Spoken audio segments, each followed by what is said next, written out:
America से ताल्लुकात को लेकर पाकिस्तान तहरीक इंसाफ PDM जमातों पर बरस पड़े और PTI की खातून रहनुमा शिरीन मज़ारी ने ट्वीट करते हुए इम्पोर्टेड हुकूमत पर एतराज़ात उठाए कि अमरीकी सफ़ीर और उसका गैंग तोरखम की हसास इलाकों पर परवाज़ करते हुए ज़मीन का मुआयना कर रहे हैं, जबकि मौसूब को सरकारी ब्रीफिंग भी मुयस्सर है और कदम रंजा होने को सुर्ख कालीन भी दस्तियाब है। इन इलाकों में तो आम पाकिस्तानी भी इजाज़त के बगैर कदम नहीं रख सकता। क्या हम गुलाम है? तो दूसरी जानिब PDM जमातों की तरफ से पाकिस्तान तहरीकी इंसाफ पर सवालात उठते हैं कि खैबर पुख्तनख्वा की हुकूमत ने 36 गाड़ियाँ अमेरिका से इमदाद के तौर पर ले ली है, जिसकी चाबियाँ एक तकरीब के दौरान वो उनसे वसूल करते हैं। और खैबर पुख्तनख्वा की हुकूमती वज़रा ने अमेरिकन सफ़ीर को ज़बरदस्त प्रोटोकॉल देकर उनसे मिल चुके हैं। तो PDM सवालात उठाते हैं कि एब्सोल्युटली नॉट कहा गया, इमरान खान की खुद मुख्तारी कहा गई और अमरीकी ग़ुलामी नामंजूर का नारा कहा गया, क्योंकि इमरान खान की KP सूबाई हुकूमत ने कबायली इलाकों के ऊपर अमेरिका से डील कर लिया है और PTI हुकूमत तो पाकिस्तानी सरजमीन में अमेरिकन मुदाखिलत का मुखालिफ रहा है,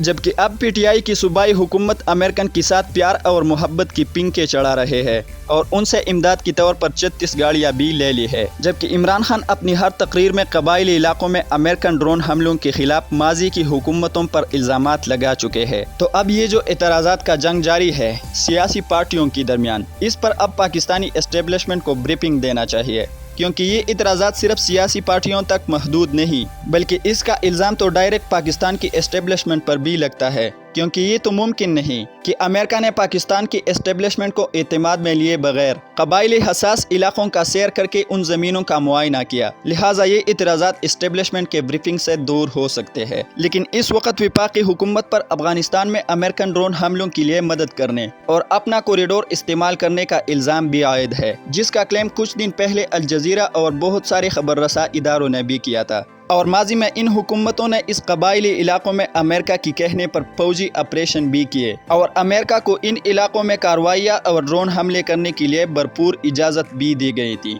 जिसकी वजह से कबायली अवाम अपनी इलाकों से नकल मकानी करने पर मजबूर हो गए थे और उन फौजी ऑपरेशन और अमेरिकन ड्रोन हमलों में 80,000 लोग मारे गए थे अमेरिका की मोहब्बत और दोस्ती में। लेकिन अमेरिका ने कभी भी माजी की हुकूमतों को शाबाश नहीं दी, बल्कि उनसे डू मोर का मुतालबा करते रहे और माजी की हुकूमतों ने अमेरिका को इनकार नहीं किया, बल्कि अमेरिका की उस डू मोर के मुतालबे को पूरा करते रहे। और इसी चक्कर में पाकिस्तानी इदारों और माजी की हुकूमतों ने अमेरिका की जंग में पाकिस्तान की $1.5 अरब का नुकसान किया और पाकिस्तानी इदारे उस पैसों को अपनी कौम के ख़जाने से अपनी कौम की तबाही के लिए खर्च करते थे, सिर्फ और सिर्फ अपनी बैरूनी अकाओं को खुश करने की खातिर। लेकिन जहाँ तक PDM जमातों और तहरीक इंसाफ के एक दूसरे पर इल्ज़ामात और एतराज़ात का ताल्लुक है, तो इस वक्त वफाकी हुकूमत की किरदार से ऐसा ही लगता है कि वो अमेरिका की कहने पर कबायली इलाकों में दोबारा ऑपरेशन के लिए मोमेंटम बना रहे थे, लेकिन पाकिस्तानी अफवाज और एस्टेब्लिशमेंट ने उनका साथ नहीं दिया। और जाहिर है कि पाकिस्तानी एस्टेब्लिशमेंट ने अमेरिका की डूमोर पॉलिसी को मुस्तरद किया है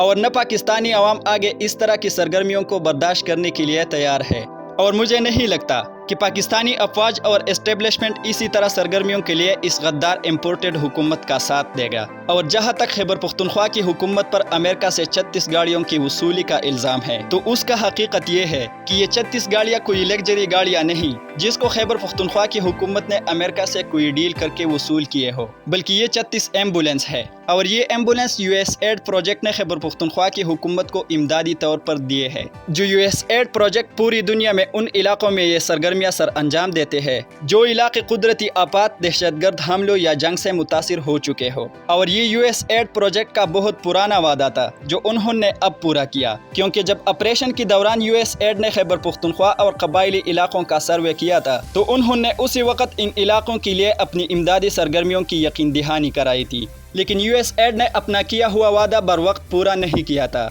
जिस वक्त इन इलाकों को इसी तरह इमदादी सरगर्मियों की अशद ज़रूरत थी। और USAID ने अपनी मफादात के हुसूल की खातिर अपना किया हुआ वादा अब पूरा किया है। और इससे बज़ाहिर यही लगता है कि अमेरिका तहरीक इंसाफ के साथ अपना ताल्लुकात बेहतर करना चाहते हैं। तो इस वक्त PDM जमातों और उनकी हामी सहाफ़ियों की तरफ से जिस चीज़ पर प्रोपेगेंडा रचाया जा रहा है, तो उसमें कोई हकीकत नहीं, اور وہ سراسر جھوٹ پر مبنی ہے۔ لیکن اس کے باوجود اگر پی ٹی آئی حکومت کی طرف سے غلامانہ سوچ کا کوئی اصل شکل سامنے آیا ہے تو وہ خیبر پختونخوا حکومت کی وزیر خزانہ کی شکل میں آیا ہے، کیونکہ خیبر پختونخوا کی وزیر خزانہ نے امریکن سفیر کے لیے اپنا منصب چھوڑ کر اسے اپنی کرسی پر بٹھا لیا، جو بلا شبہ ایک غلامانہ سوچ اور فکر کی عکاسی کرتا ہے۔ اب تک کے لیے اتنا ہی کافی، ملتے رہیں گے انشاءاللہ ایک نئی ویڈیو کے ساتھ۔ اپنا خاص خیال رکھیں، اپنی اس چینل کا بھی۔ اللہ حافظ۔